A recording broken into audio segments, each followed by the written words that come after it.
বন্ধুরা, তোমরা সবাই ভালো আছো? আশা করি ভালো আছো। আমিও ভালো আছি। ভাত বেড়েছি, দেখো ভাত বেড়েছি। আজকে দেরি হয়ে গেল বন্ধুরা। উচ্ছে আলু চচ্চড়ি করেছি। আমাদের অনার এসছিল, ম্যাডামরা এসছিল, তাই দেরি হয়ে গেল। এই যে আলু দিয়ে ডিমের ঝোল করেছি, দেখো ডিমের ঝোল করেছি। এই ভাত বেড়েছি, এখন খাবো। ওদের কাকুও রেডি হয়ে গেছে, আসছে।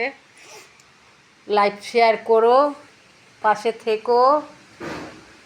আজকে একটু লেট হয়ে গেল, খাওয়া দাওয়া করতে লেট, কেননা ওনার ম্যাডাম ফ্যাডাম সব এসেছিলো তো আমাদের, ওই জন্য রান্নাবান্না করে রেখে দিয়েছিলাম, তাই লেট।